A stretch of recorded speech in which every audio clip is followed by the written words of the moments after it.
What we're going to talk about here briefly is just simply this here. How do you quickly transport your trophy back home? How do you do it? Do you just throw it into a cooler, throw it in the back of the truck? No, you don't do any of that there. Once you have your trophy skinned out, I use the word trophy too because this is the definition that most people understand.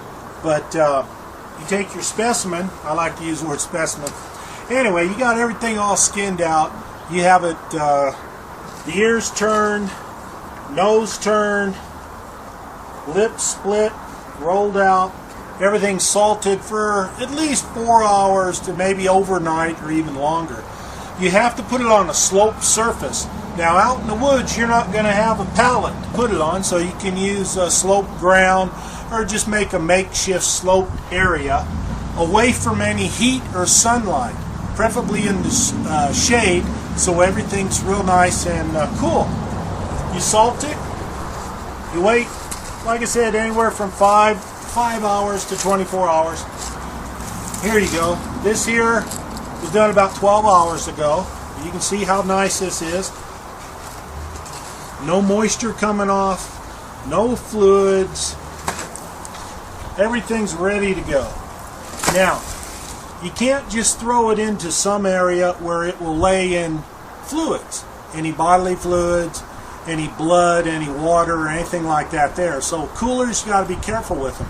Also too, the air must circulate around this cape. In this case here, it's a cape, it's a head skin, it's not a life-size skin obviously, but this here is true for everything from deer, elk, caribou, moose, bear, what have you, no matter where you're at. You have to go ahead and skin it out, prepare it properly, salt it down, let it drain, get all the fluids off of it. This here is still kind of limber, which is good. Now, keep it away from any direct sunlight or heat. Fold it flesh to flesh, just like this.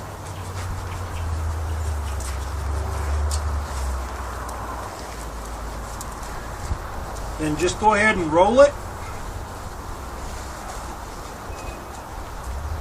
Have yourself 2 pieces of cord. I like to use 550 cord, otherwise known as parachute cord, but you can use any type of cord. You can use shoelaces, you can use your belt, what have you. Never use wire because wire will stain everything. So what you have to do is go ahead and tie this off. Keep this tied off right here. Usually you can use 2. I like to use 2 on just about everything. You want to make sure that you don't cinch up the hair too much because you could cause a bald spot. So you tie this off, use 2 cords right here.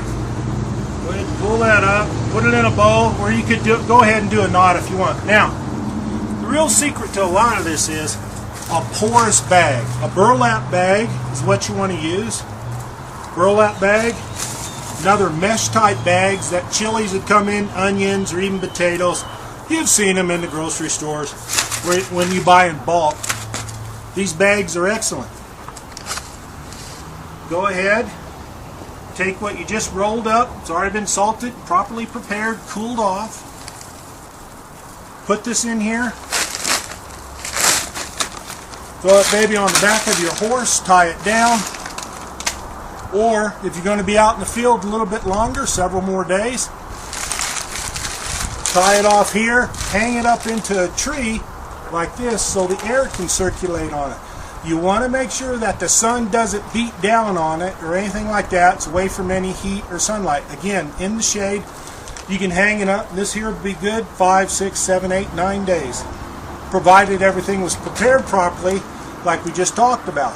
Properly skinned, fleshed down, salted, and drained. This is what you'd want to hand to your taxidermist.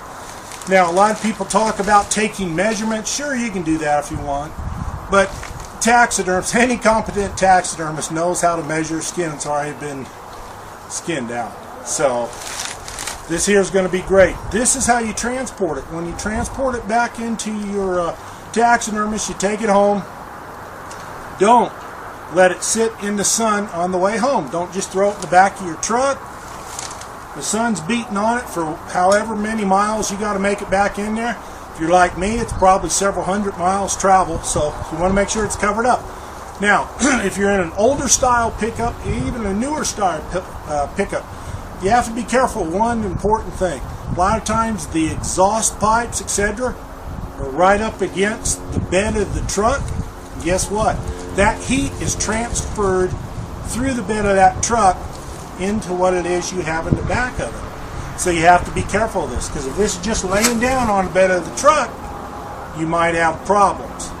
I actually remember one time traveling over 200 miles to come home, and by the time we got back, we had a whole deer in the back that was almost cooked because the exhaust pipes were too close to the bed of the truck, and actually the heat came up, and this is a true story.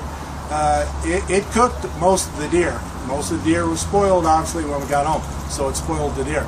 So be aware of these facts. If you're in a little bit nicer SUV, etc., it's fine.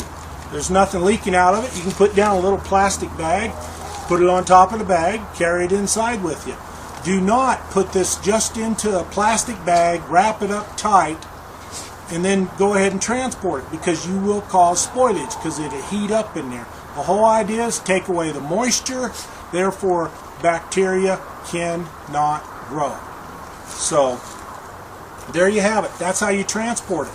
And this is good enough, again, to tie up the tree, leave it up there for several days, tie it onto your backpack, throw it in the car, throw it in the trunk of your car.